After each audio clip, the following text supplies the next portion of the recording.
xurii warshaa yookiin faabrikaa keessaa baatee namaaf sa'a ijjeettu ilaalchisuun yeroo ammaatti mana hidhaa wayyaaneetti kan argamu obbo Baqqalaan Garbaa duula filadhaa filannoo bara 2002 yookiin bara 2010 irratti paartii Madirakii bakka bu'uun haasaa dhageessisanii waanuma kana ragaa bahe.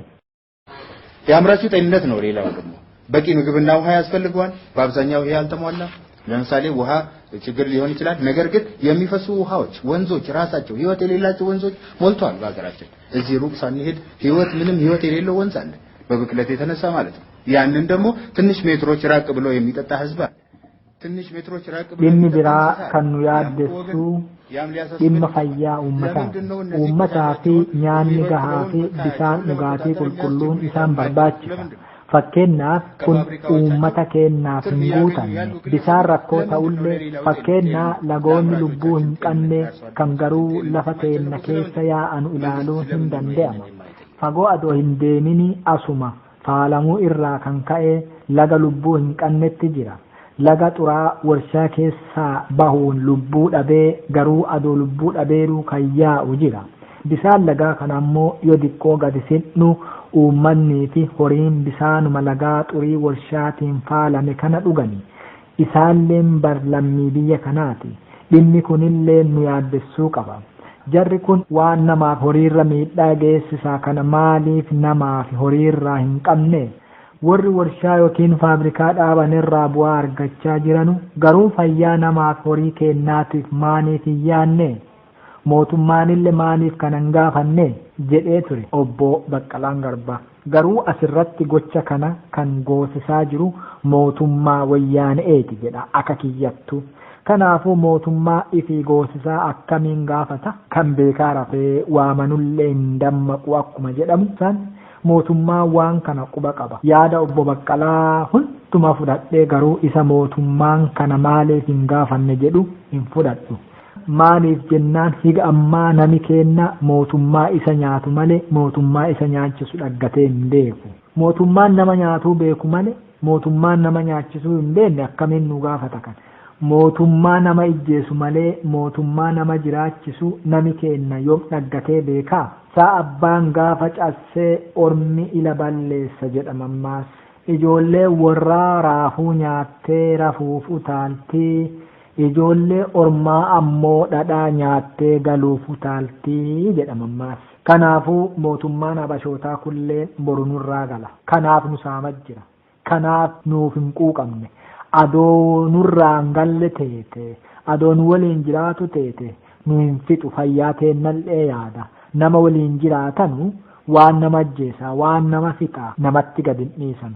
Nami saamee akka keessummaa namarraa galu akka harree edaa du'ee qorciisan marrin jette jedhan taani ani irraayyuu gala maan na dhibe jechuun suummii yookiin hadhaa yookiin marzii lafa teennatti bishaan lafa teennatti horiif nama keennatti gadhiisanii nama keenna fixaa jiran. Galuu isaanii boruu tana asirraa hubadhaa nama keenya. Keessummaan ofittu waliin jirra. Kanaafuu mootummaan ormaa nu saamee nurraa gala waan ta'eef higa nami keenna nu dhaqqabutti adoo soqanuullee sukkuummachuu qabna malee harka wabutachuu qabna. Gaaffii misoomaa dhiyeessaa jechuudha. Amadi konne ture babban taramatu balleesse warri roobtaan isaatu warri garaadha bule saba keenya yiisise dhiiroo jireenya hin qabnu jireenya maalii jirra kaayin oromoo shiroo tookicha hin qabne tamma yoomitti nyaanna abbaa qaburratti meedhalaan ijaarina leenji bosonaa dhumnaan booda dubbiin salphina duumessi marsee jiru turoomnaan bakka bu'ee namne aduun kun bona guyyaa roobu beekure jaalatan jirban isaa biyyi kun abbaa qaba bilisummaa tolaaree bilisoomuu tolaaree. Dhiyoo tana iyyinee wareega lubbuullee itti baanyee asfaaltii hawaasaarraa gara nageellee dhagganne bagas dansaa jenne yuunivarsiitii, kolleejjii, hospitaala akkasuma birrii miliyoona 27 isiniif kennine jedhame. Yoo nageetteere kanumaan nu soban birrii miliyoona 27 sun eessa seentine maanii hojjetane sanu nami maafi gafuu waaqaaf lafaa hin sodaanne dhiiro.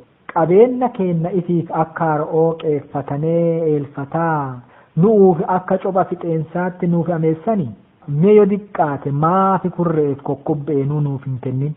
Nama rafe yoo wadhooggatuu barbaadan nama rafe garaan gula rafee jedhaniin. Ilmaan Gujii hin jirru hin rafina. Warri amma nu saamaa jiru kun gaafa lafa teenna xuriin taadhii irraa sokkite nu gargaaruu dhiisaati gara keennallee asi fuula galanee waan midhatanulle hin se'u. Isii dhiiroo qabeenya keennaaf akkamiin nama kadhanna?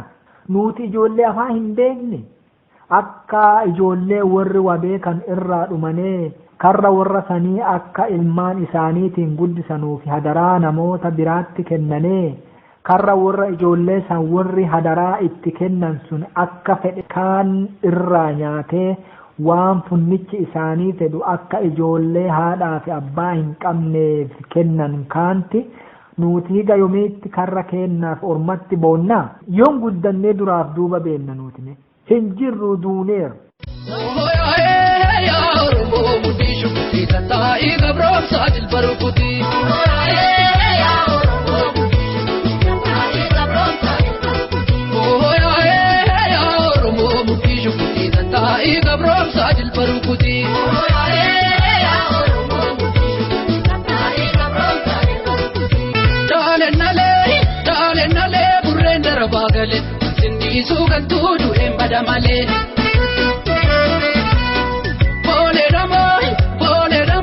Koni dofe sati no kata, bale ramo bole ramba kata. Koni dofe sati no kata, na burburtu bola kampota ta. Bale ramo bole ramba kata, koni dofe sati no kata. Mootummoonni jeebana durii dulloorraa kaasanii lafa sanirraa nyaatuu malee lafa sanitti keellaa dhaabanee nama kenna maashinii itti xiichaa warqii liqinsitee jirta jedhanee qabanee hidhanee qorsa obaasanee warqii garaa baasi nuuf kenni jedhaniini udaan borcisiisaa turani. Gujii mi'aaf waan warqii akka hin baranneef hojjattoota biraa waraaree jedhanuun lafa biraatii fidanii hojjachiisaa turan. Jaanooy yookiin Haile Sillaaseellee warqii naannoo adoolaatii guurateen ulfinna guddaa dhaggatee lafuma adoolaa kibra mangisti yoo hiikamu ulfinna mootummaa jechuun adoolallee maqaa nurraa jijjiire. Akkasuma maqaa lafaaf nama kennaallee hedduu nurraa jijjiiran nafxanyoonni. Hiika maqaa lafaa nurraa jijjiiran adoo lafa teenna misoomaan jijjiirame hoo. Lafi tun badhaatu waan isii malaa asitti wanni tokko haa hojjetamuu yoon jedhane isaan komachuun halaalatti yookiin waraabessatti foon fe'atanii halaala komachuu na fakkeessaati haa dhiisu. Gaafas nami kenna hedduun waan hin baratanii fi akkasumallee hubantii guddaa waan hin qabneef nutti taphatan jenna. Hadha kunoo baranne Gujii maa eenyare. Yoo damma afaan dibatanee taadhummaa lafa teennaa kittibaatii maseenummaa waraananu ni cadhinni haalaalluuti. Geessee kan yeroo niraa qophaa'ii yaada gootaa daakii galaa gootichaan eebbisiitii gaggeessii atoon beektu boo'ichaan kinaafuu lafa dhiiraa nafe adda boora koo booreen baasa koo dakoon qajeelikaa boora koo boora nu gama nyaatu booree baafata malee koo lammiin booreen baatu. Tonkeruma jiru kotarraa garaaniru dhiirarraa garaaniru. Mootummaan dhufee targuma qabeenya Gujii kasaabu malee ka waan tokkollee Gujiif godhe hin dhaggine. Asfaaltiif hospitaala amma jedhamu kanallee falmii dhiigaatiin hin dhagganne. Takka arrii jedhanee iyyanullee nama baasa. Silaa haadhuma nama deettellee caalaallee nami namaaf hin beeku. Garuu yennaa tokkoof tokko daa'inni iyyee haadha gaddisiisee harma dhaggata. Higuma daa'inni duudaa afaan hin beenne dhugaa isaa harma isaatii bo'ee waacifulle qabeenya kennaaf waacifuu maanti nu dhoogga. Korma mootii teenee biyya teenya irratti barooduu maanti nu dhooggee nu madhachiisa.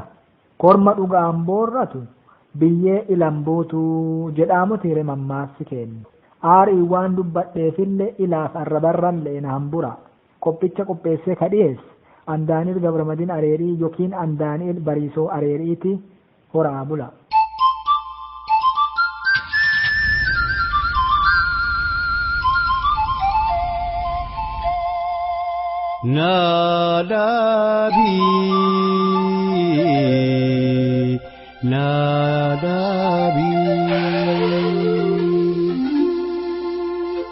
Nadabi ya shufera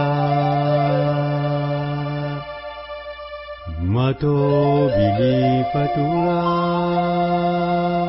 milan khalal ladera nafuri nan jarjara Oromiya yaade dafi nagaysi bira